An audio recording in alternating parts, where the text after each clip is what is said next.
Well, I want to start with enterprise governance. One of the things we came in and did, Jake, is establish an enterprise governance process, and that's really a framework for how decisions are made and communicated with what I call the agency chief information officers in the state of California.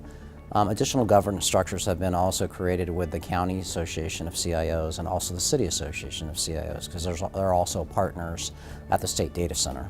And under my role at the State Data Center with executive responsibility, we have over 400 clients, including city, counties, municipalities, in addition to our state clients. So it's really important that we have an integrated governance approach in terms of how we do business to address priorities and really stay ahead of emerging and adaptive technologies.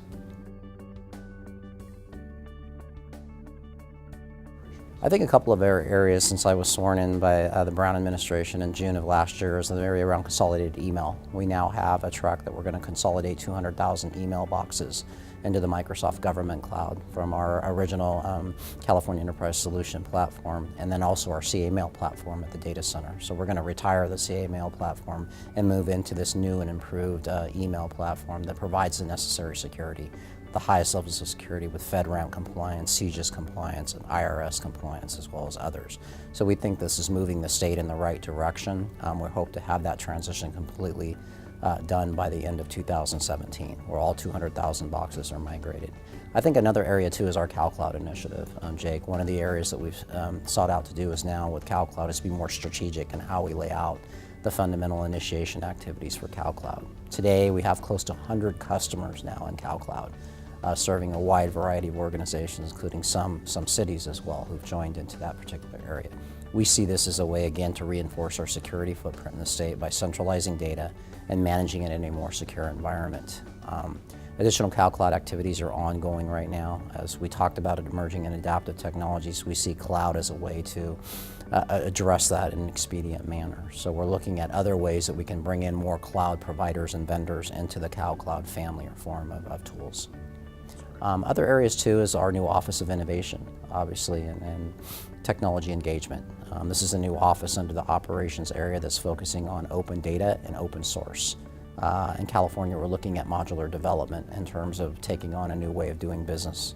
And we think having a lab where we can identify security, we can identify the necessary architecture, competencies, and how we write policy around it is really important. So that new innovation lab is under the guidance of the operations organization.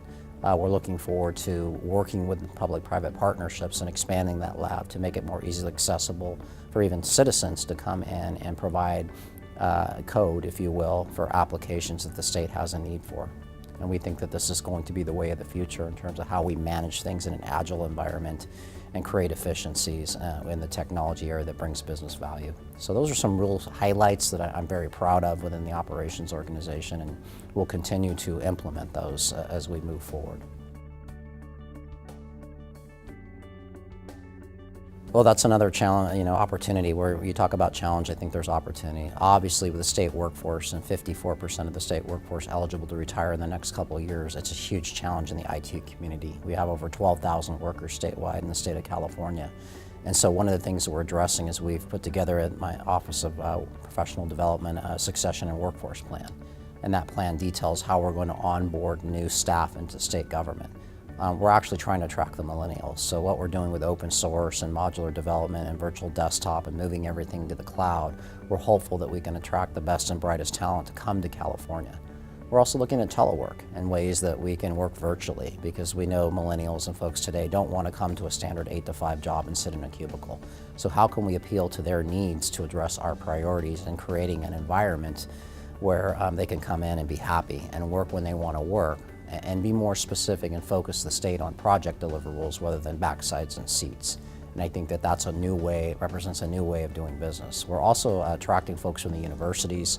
We have contracts with the universities. We bring in student assistants and onboard them into our programs to make them knowledgeable of how the state does business. And so once they graduate from college, hopefully we can retain those folks and move them into these programming jobs or other jobs where they have an immense skill set that we need, especially where open source technology and new technologies are prevalent. We think that this is a way of attracting those folks. So one of the things that we're doing right now is In our new Office of Innovation that I mentioned, we're hiring 5 new skilled resources, and we're getting lots of applications from people with Ruby on Rails and really open source skills that want to come work for the state. They see this as a new onboarding process for state government and the transformation of government where technology is in place. So we think that this is a real important strategy and focus that we want to rely on moving forward.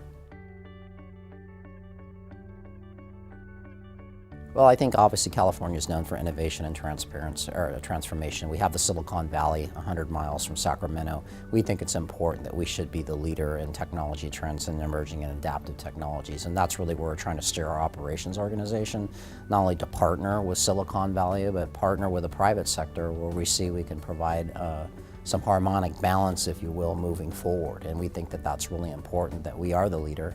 And in looking at civic engagement and looking at citizen transparency on how we put and manage data and on how folks access data. And we think that those are keys to success in California. Also, we're looking at our innovation lab, but also developing a center for excellence. And that center for excellence should really look at all the new innovative technology and whether or not and how we can introduce that into our business objectives to bring the necessary value. So we see that as a big part of our business moving forward. Obviously, the state data center is one of the biggest data centers in the country from a state perspective, and increasing our partner base from the 400 clients we have now up to maybe 500 to 600, where we can bring in more county services, more city services, and even attract services with our cloud initiative from other states so they can leverage our MOUs and our current platform. And if we can do this, we can create efficiencies and effectiveness in government, and we can bring down our ROI as well and provide really cost-beneficial IT solutions to the customer and to the citizens that we serve.